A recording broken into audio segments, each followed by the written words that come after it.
My name is Kendra Preston, and I am going to share with you the first section of Chapter 5, which is titled Dramatic Genres from Reading and Writing Genres with Purpose. Before I go into it, just want to give you a little bit of background. Dramatic genres are those that can be performed by students. So when we think drama, we tend to think of a play, whether it's a full play or a one-act play.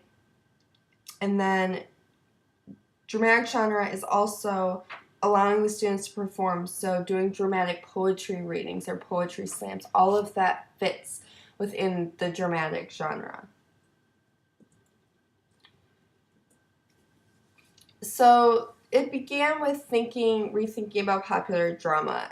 The way I have been exposed to it has been through Reader's Theater, where the students come in, they grab their booklet, and you take volunteers, they act out the scene, you discuss it, they move on to the next subject.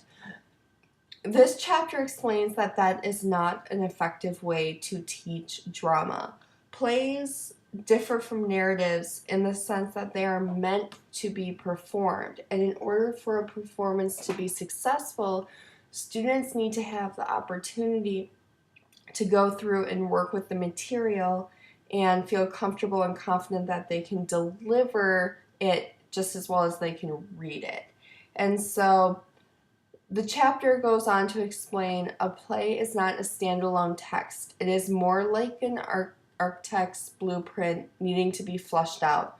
So students need to be given the time to work with the text. So this means that it's going to take a lot of preparation on the part of the teacher, but the teacher also needs to consider the time needed for students to work on their play.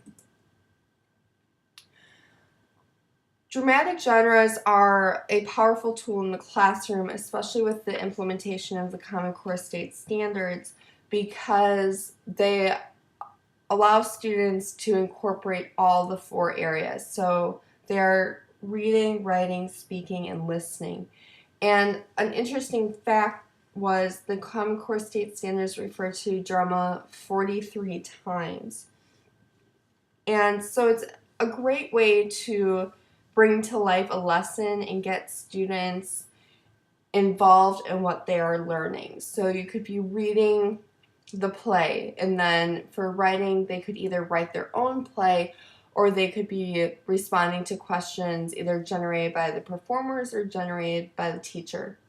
Speaking, they have to work in the whole group setting. They have to work in small group settings to flush out problems and learn what it is to perform in a play. When you are acting, you are delivering your lines.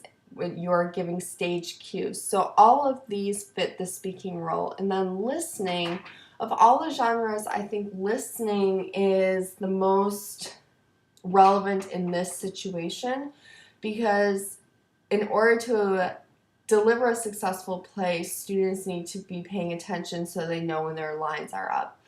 And when you are an audience member, you normally don't have the script in front of you, so you have to be listening to the actors and taking in what's happening in order to understand what's going on.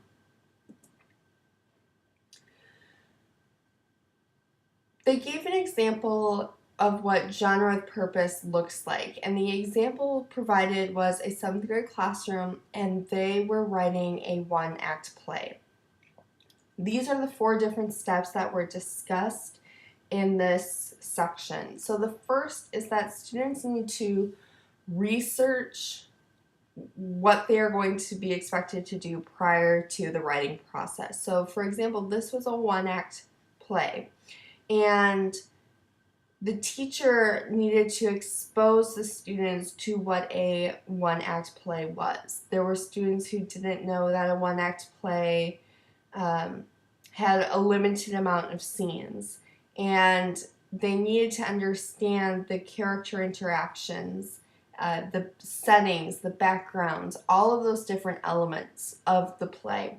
They also went in and researched the specific play that they would be doing. So they were doing a play with the character the Humbug, and so they had to do some research on what his actions might be and what experiences he might have. The second stage is to move from a whole group setting of research into a small group setting where they create an interactive storyboard. So they would use Post-its to write their information and then move them around on the storyboard with a small group until they felt confident that it was a cohesive design. Once they were happy with the layout, they then moved into a more individualized process of writing the first draft. And it's important to emphasize that this is a first draft. It is just the rough outline of the format of the play. These students ended up going through several revisions. So they had other peers revise their play. They had teachers revise the play. So it required a lot of revision in order for it to be a strong piece to perform.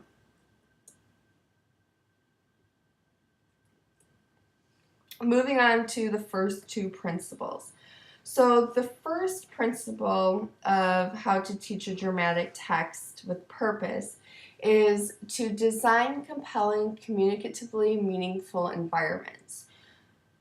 It's important that you build a sense of community in the classroom. Students need to feel comfortable with speaking in front of their peers. Stage fright is a common issue that all teachers face, but if you work small and build up to the play, you can help build students' confidence. So they suggested this by having students participate in a dramatic response. So they can be working with groups to share a scene. They can be reciting lines as an entire class. So if you're practicing this throughout the year, then by the time you would get to a play, they would be comfortable because they've been exposed to this experience in small doses before. And another element they emphasized was having students perform for an audience. And the way they went about this is they suggested having the teacher collaborate with another teacher in the building and perform for that classroom, preferably a younger audience. They suggested that students could perform for other adults in a sort of theater-like production, so maybe hosting a parents' night where the parents can come and view their students' work. But it was explained that students tend to create better pieces when they are expected to perform for an audience. The second principle is provide exposure and experience. So you need to introduce the students to what Reader's Theater is. Some of them have never done a play before, especially dependent on your grade level, and some of them have never seen a play before, so it's going to take some backgrounding to help them feel comfortable and know what you're doing.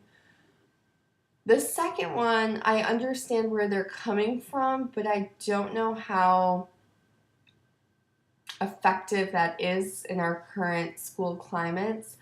They say that's important for students to watch live theater. So it's not just a videotape of a play, it's taking them to see a play.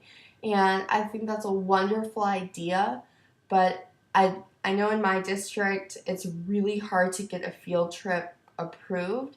So this is not going to work every single year. And it's also something to consider that you're taking your students to a play that you want them to be replicating in their classroom.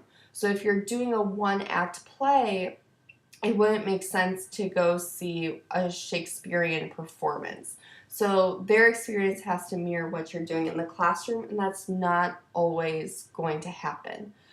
The third is to arrange a meeting with a professional. They suggested bringing people in who are experienced with plays. I know that if I spent a lot of time on a dramatic unit, I would need to pull people in because drama is not my forte. So they suggest by first talking to people in the building who have had theater experience, and they can come in and talk to your students.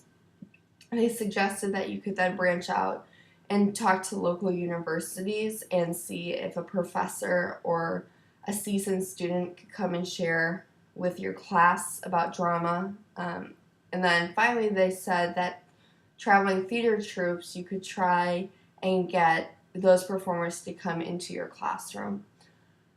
4 is turn poetry into a dramatic performance. They gave the suggestion of doing poetry slams. And this is one of my favorite examples because looking at our curriculum and time, some of us may not have the opportunity to spend a month on creating a dramatic performance in terms of a play. But a poetry performance would not take as long. I have done poetry slams in my classroom where I set it up like a coffee shop and people get up and perform their poetry. And students really enjoy that. And so it's a great opportunity to have them practice this performance aspect without it taking a lot of time. The final one was to use mentor texts and videos. So you want to make sure students are exposed to strong examples, especially when they're writing their own. So there's lots of websites out there that students and teachers can access, and they can use them to either model their play after or just to read. So there's classic fairy tales, there's multicultural plays, there's Shakespearean plays. So there's all types of genres available to teachers royalty free. So videos could help students better understand their characters and make them feel more comfortable. Also showing them what it looks like to perform and helping them feel comfortable reaching that level, because all of us have shy students that would feel very intimidated trying to perform for a group. So showing videos and letting them practice to help build that confidence. So my 2 discussion questions are, how have you used dramatic genres in your class? And how could you implement dramatic genres in your class? I will admit I have done a play once, and that was when I was student teaching. I did the Diary of Anne Frank, but since then I have not had the time to fully develop the play. And so after reading this, it made me think about how I could better incorporate it, because I think it's an excellent way to meet the Common Core state standards. But I also need to be aware that I need to give myself enough time so it's an effective unit for my students. Thank you for listening.